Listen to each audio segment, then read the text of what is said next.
Hey friends, it's Pastor Ray. Welcome back to Refuel. And we're in a very exciting series, probably the longest thing we've ever done in terms of an outline, which is a big deal, which is why a church family, getting connected to it matters to you. Because we've been saying you're called to be a believer, but you're also called to belong to the family of God. And if you don't belong to the family of God, you'll never be the believer God wanted you to be in the first place, which is why it's essential to get connected. And check this out. We've been walking through 8 things that a church should unleash and make happen in your life. And today we're at point 8, okay? And here it is, okay?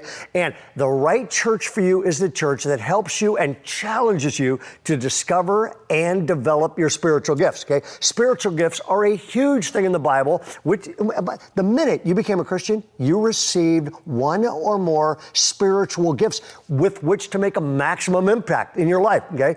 1 Corinthians chapter 12, 13, 14, 1 Peter, I mean, they are all over the Bible. The tragedy is most Christians don't understand how important they are or what theirs are to function with, okay? And so I want to start, this is going to be a rapid fire devotional. If you're taking notes, pull over on the freeway and write this down. But I want to give you 3 reasons your spiritual gifts matter, okay? And the first one is this: when you discover your spiritual gifts, it helps you discover your purpose in life. Most people, they spend their entire life climbing a ladder only to discover it's leaning against the wrong wall. When you discover your gifts, that tells you why God put you on this planet and you go that direction. Second reason they matter is this: it helps me grow to my maximum potential. I will never grow to my maximum potential until I figure out what are my God-given gifts, and I use those. And if you're trying an experiment to prove this, go ahead, take your pen and write your name right now. Now, switch hands and write your name.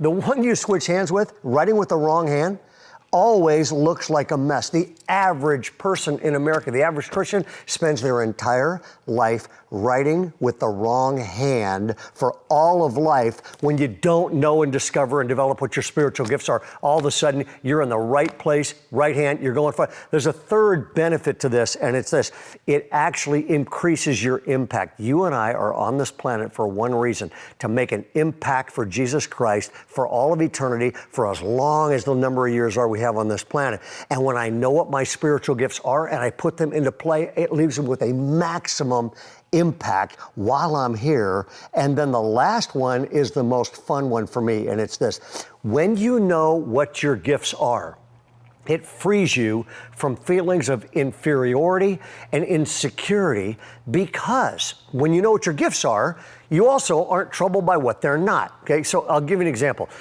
Years ago, I was a youth pastor and I thought I should learn to lead worship. So I bought a cheap guitar, and I learned back then the only 3 chords you need to know to lead. And I learned these 3 chords. This church I was at, Sunday night service, said, "Hey Ray, come on up here and you can try to lead worship in this Sunday night service. It's low risk. There's only like 100 people there."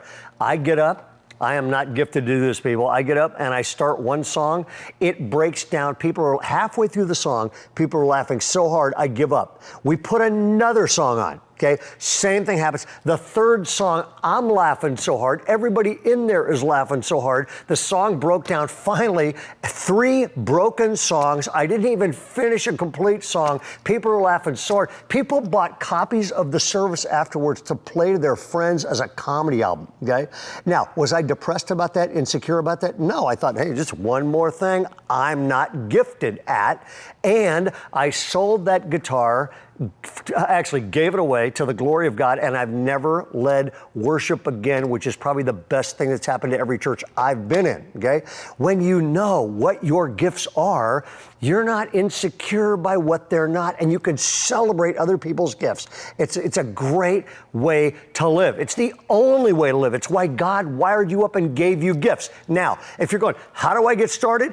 Glad you asked, okay? There is a great book in the Bible, 1 Corinthians chapter 12, verses 4, 5, and 6 will change your life. Verse 4, I'm going to put this up here. Verse 4, 1 Corinthians 12, verse 4 says this: there are varieties of gifts. There are varieties of gifts. So the key word in verse 4 is gifts. Then it goes on, verse 5 has a key word, okay? And it says there are varieties of service, okay? So verse 4, the key word is gifts.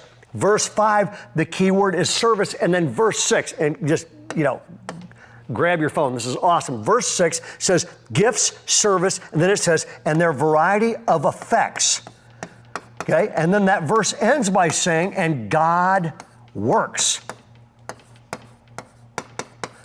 God works. In other words, and the first time I read that, I went, it's straight in the Bible. It could not be more obvious. It's saying this, take your gifts, put them into service, and you get the thrill of watching God work through your life.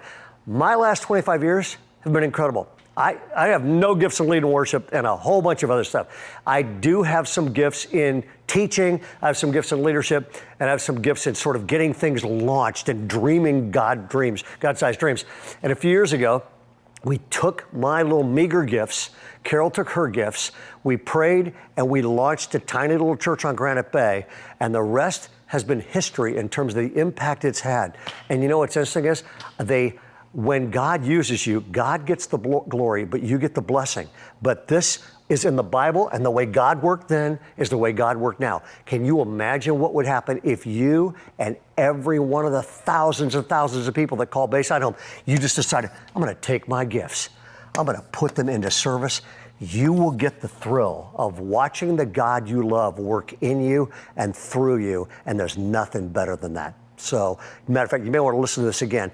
Get this down, read 1 Corinthians. Don't settle for a life where there's no impact. The church should motivate you and challenge you to discover, develop, and deploy your spiritual gifts. Then you get the thrill of watching God work. Thanks. Love you. We'll see you this weekend.